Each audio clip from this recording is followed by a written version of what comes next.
Yes. Hello friend, muri iyi video reka turebere hamwe uburyo twagakwiye kujya dukoresha imbuga nkoranyambaga mu buryo bwiza, ku buryo zitatuviramo icyo bita igifungo.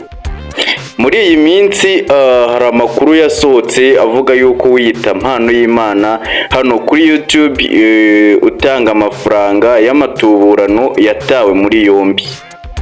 Aya makuru ni amakuru twavuga ko yizewe kubera yuko abantu bakurikira ibitangazamakuru bya hano mu Rwanda mu minsi yashize babonye iyi nkuru ivuga yuko uyu mugabo yatawe muri yombi azira kuba atuburira abantu kuri YouTube cyangwa se azira kuba yakora ibintu bihabanye n'amategeko agenga imbuga nkoranyambaga, harimo nk'ubutubuzi bukorerwa ku mbuga nkoranyambaga.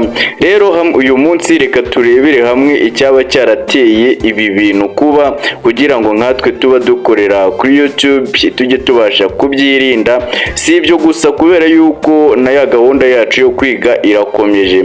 Muri iyi video turaza no kurebera hamwe uburyo wakora playlist. Ndabereka uburyo wakora playlist ku buryo nk'umuntu ushaka nko gukorera playlist y'indirimbo zawe cyangwa se ibiganiro byawe bitamugora.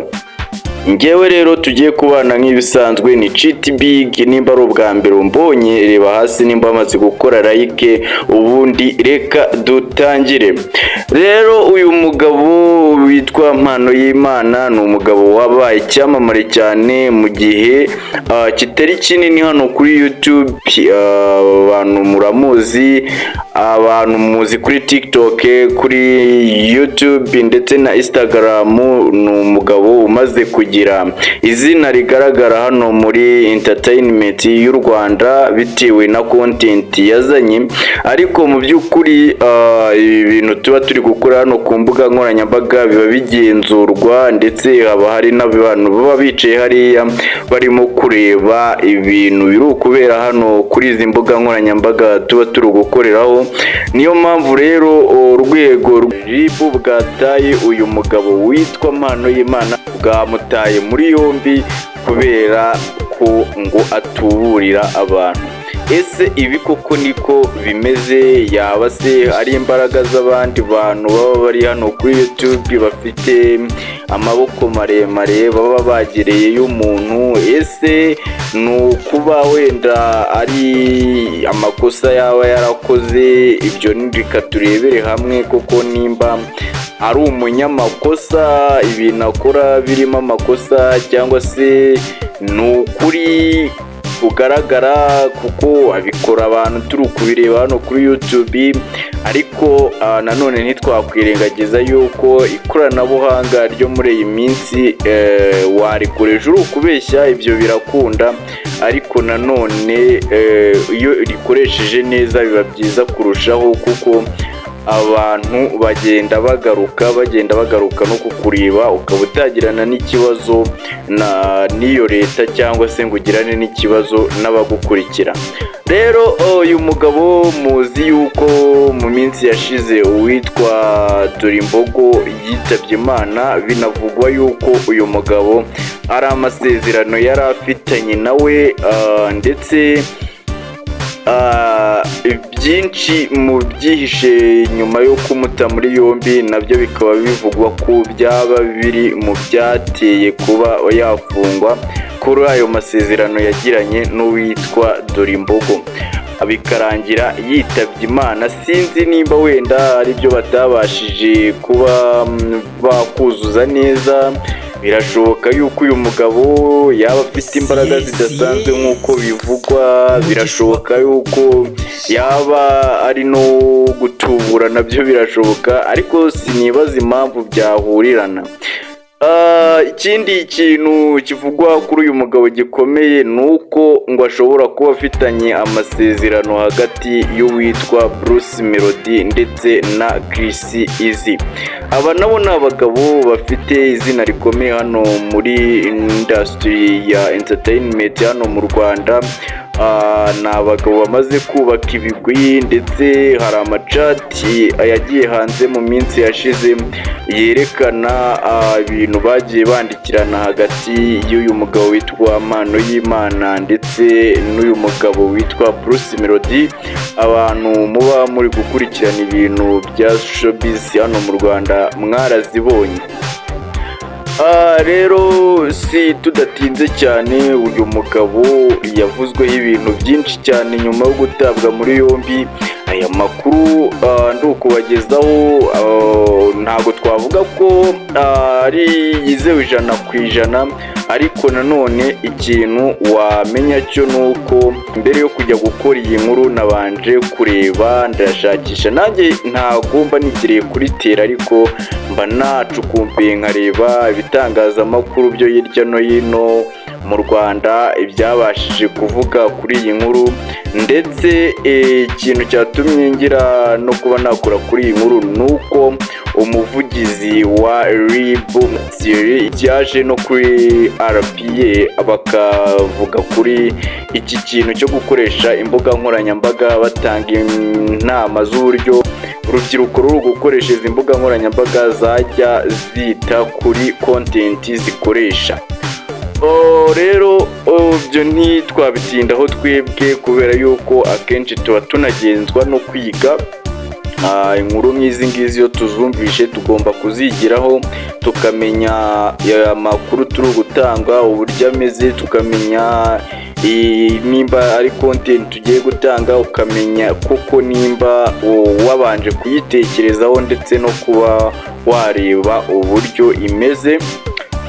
Rero ibyo bigufasha mu kugira abantu bagukurikira, abantu batanga ibitekerezo kuri iyo channel yawe unyuzaho ibyo bintu. Ndetse buriya akenshi biba byiza niyo umenye, niyo uri umukomedi ukamenya ibintu wandika uko bimeze, kuko imbuga nkoranyambaga ziri mu bintu byahagurukiwe n'ubutabera cyangwa se n'abantu bashinzwe kugenzura ibyaha hano mu Rwanda. Kenshi mwumva abantu b'abasitari batawe muri yombi abazira kuba bandika ibintu wenda bivuga ku muntu runaka, bivuga nyine bikaba birimo gusebya se, ibintu byose byasebye igihugu. Ni ibintu byumvikana, bibaye byiza bigomba kwirindwa.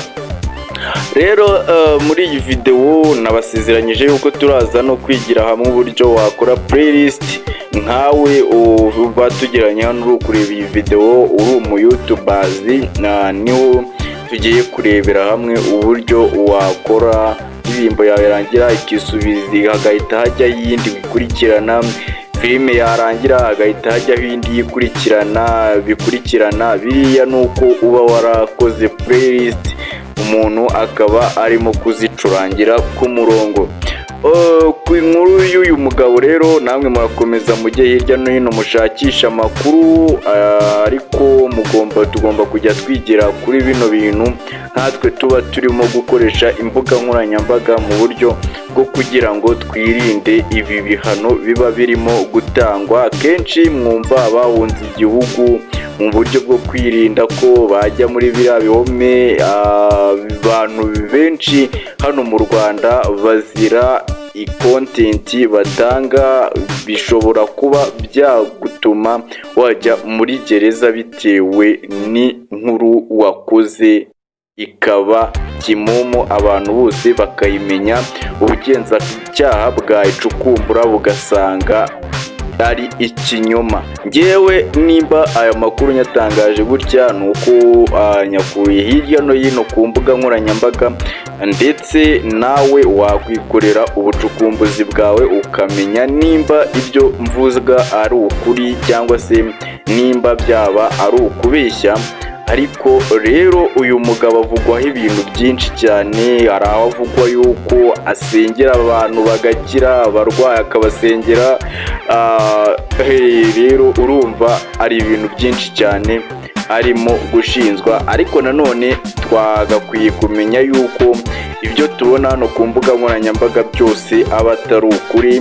ndetse n'ibyo tuba dukora akenshi tukabikora turimo gushaka izo ndonke se cyangwa se ayo maviyuzi se turimo gushaka kugira ngo tugire abantu badukurikira. Ariko rero ibyo ubona byose ku mbuga nkoranyambaga akenshi ntago aba ari byo. Rero reka twikomereze tujye ku kindi gikurikira, turebere hamwe uburyo wakora playlist y'indirimbo cyangwa se video za comedy, filime ndetse n'ama audio yawe uko bikorwa kugira ngo ubashe kujya ukurikirwa n'umuntu arebe indirimbo yawe, nirangira hahite hajyamo iyindi kugeza paka izo washyize kuri iyo playlist azirangije, atagiye yirirwa ahinduranya we bikikora.